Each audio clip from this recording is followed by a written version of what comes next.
மருமகளுக்கு எங்களோட குடும்பம் செட் ஆகல, அவங்க விவாகரத்துக்கு காரணம் இதுதான் அப்படின்னு சொல்லி தனுஷ் அவருடைய அப்பா இப்ப வெளிப்படையா பேசியிருக்காரு. நடிகர் தனுஷ் அவரு எல்லாருக்குமே தெரியும், இப்ப வந்து டாப் 10 நடிகர்கள்ல ஒருத்தரா வலம் வந்துட்டு இருக்காரு. அவருடைய நடிப்புல கடைசியா வெளியான ராயன் படம் பயங்கரமான ஹிட் ஆச்சு. இப்ப வரைக்குமே எல்லாருமே கொண்டாடிக்கிட்டு இருக்காங்க. அந்த வகையில பாத்தீங்கன்னா தனுஷ் அவருடைய வாழ்க்கையிலும் நிறைய பிரச்சனைகள் இருக்கு. சொல்ல போனா ரஜினிகாந்த் அவங்களுடைய மூத்த மகள் ஐஸ்வர்யா அவங்கள திருமணம் பண்ணிக்கிட்டாரு. ரொம்ப சந்தோஷமா வாழ்ந்துட்டு இருந்தாங்க.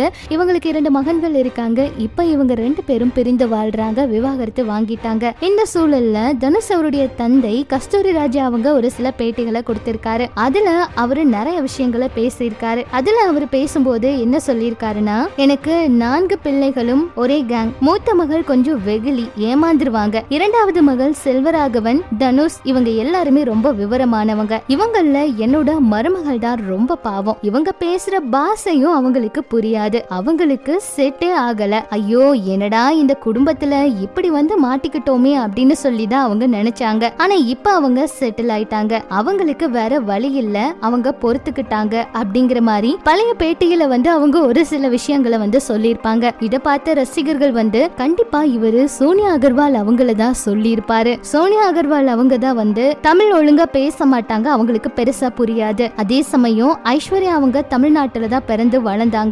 இதனால கஸ்தூரி ராஜா அவங்க சொல்றது சோனியா அகர்வால் அவங்கள தான் அப்படின்னு அடிச்சு சொல்றாங்க. முன்னதா புதுப்பேட்டை படை சமயத்துல செல்வராகவன் அவங்களுக்கும் சோனியா அகர்வால் அவங்களுக்கும் காதல் மலர்ந்துச்சு. அதுக்கப்புறம் தான் திருமணம் ஆச்சு. ஆனா சில காரணங்களால விவாகரத்து வாங்கிட்டாங்க. அப்புறம் செல்வராகவன் அவரு கீதாஞ்சலி அப்படிங்கிறவங்கள 2வதா திருமணம் பண்ணிக்கிட்டாரு. ரொம்ப சந்தோஷமா இப்ப அவங்களுடைய வாழ்க்கை போயிட்டு இருக்கு. கஸ்தூரி ராஜா அவங்க இதே போலதான் ஐஸ்வர்யா தனுஷ் அவங்கள பத்தியும் ஒரு சில விஷயங்கள் வந்து சொல்லியிருப்பாங்க. அதுவும் சொல்லாம சொல்லியிருப்பாங்க. அப்ப அவங்க என்ன சொன்னாங்கன்னா, பிள்ளைகள் எல்லாம் இப்போ வளர்ந்துட்டாங்க, எல்லா விஷயங்களுமே அவங்களே முடிவெடுக்கிறாங்க, எல்லா விஷயங்களையுமே நாம அவங்க கிட்ட நேரடியா கேட்க முடியறது இல்ல. ஏன்னா வளர்ந்துட்டாங்க, அவங்களுக்கு முடிவெடுக்கிற எல்லா தகுதியும் வந்துருச்சு. அதனால நம்ம கிட்டையும் அவங்க எதுவும் சொல்றது இல்ல, நாமளும் அதை பத்தி பெருசா கேட்டுக்க கூடாது. நாம வந்து என்ன நினைப்போம்னா, அவங்க சந்தோஷமா இருக்கணும், அவங்க நல்லபடியா இருக்கணும், அவங்க எந்த தவறும் பண்ணிடக்கூடாது அப்படின்னு தான் யோசிச்சு ஏதாவது பேச போவோம். ஆனா அவங்க முடிவுல அவங்க உறுதியா இருக்கும்போது நம்ம எதுவும் பேச முடியாது அப்படிங்கிற மாதிரி எல்லாம் சொல்லியிருப்பாரு.